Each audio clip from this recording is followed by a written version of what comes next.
comedian David Boyle, and I'm quitting alcohol. So after arguing Bitcoin with Mum last night at dinner, I decided, why don't we back it up with a little political argument at lunch today? I didn't even want to. I didn't want to be part of it, but Mum will say something so absolutely fucking delusional that I have no choice. I just get dragged in. The disconnect between her political views and her actual living situation are basically two fucking separate universes. For starters, Mum is like as right-wing as you can get. She's like, yeah, it's just fucking Indians and Pakistanis moved into Port Macquarie now. I was down the street yesterday and it was just like fucking Baghdad. I didn't know whether I was in Port Macquarie or Baghdad. This is while my wife is sitting there with my two children as well. So she's full right wing and she's like, Australia's just become a welfare state.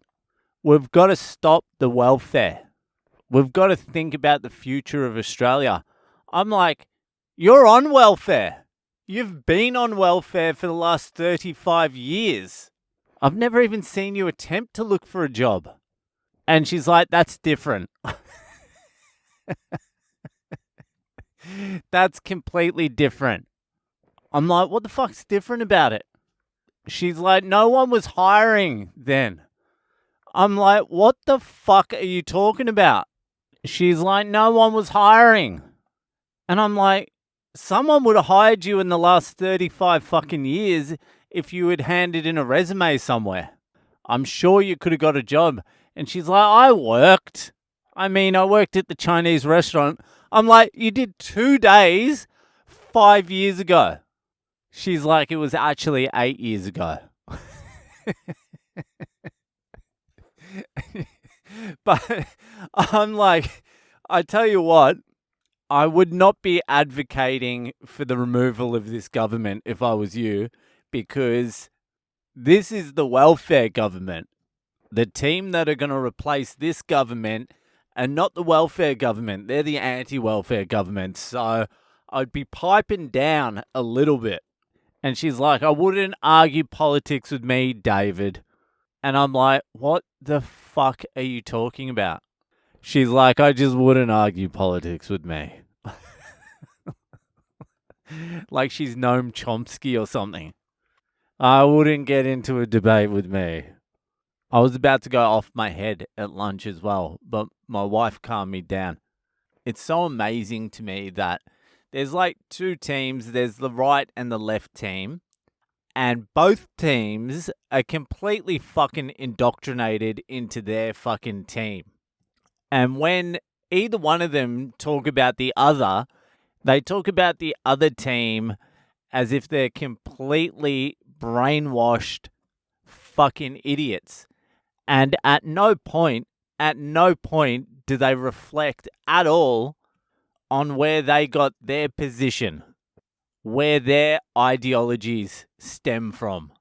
Because you would think someone who's been on welfare for the last 35 years and has an immigrant stepdaughter and two half Indian grandchildren, her only grandchildren, the only grandchildren she's ever going to have, you would think she'd be a little bit less right-wing. It's psychotic. But I'll tell you this right now. My mum is now the most important person in my whole entire family. She cannot die. She's the only person that can't die because she's looking after my brother, and I'll give it to her. She is doing a fucking amazing job with my brother. If it wasn't for Mum, my brother would be completely fucked. She is looking after him fucking amazingly. She really is doing a fucking great job. So now I'm like, Mum, you have to fucking stay alive. Every time I hear a cough now, I'm like, fucking go get that checked. We need you, Mum. We need you to hang in there as long as fucking possible. It's funny how it all works out, but Mum has become the absolute fucking linchpin.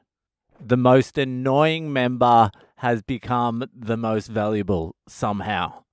So even we went over there to dinner and I'm like, all right, you have your right wing fucking ideas. I don't give a shit. As long as you keep fucking looking after my brother, as long as you keep that in order, you can fucking say any wild shit you fucking like. I don't give a fuck. Burn down the welfare state, even though you're on it. I don't care. Say anything. Fucking send them all back to India. I don't care. Whatever you want to say it. It's a free country. Or as Mum said at lunch, it used to be free. Australia's a different place now. It's like Baghdad down there. It's like Baghdad down there at Hibbard Sports Club. Literally, it was all white people. Besides us, there was no one of colour. Anyway, she's the fucking linchpin now. She can say what she wants. Anyway, that'll fucking do for today. Enjoy the rest of your weekend, and I'll see ya the fuck later.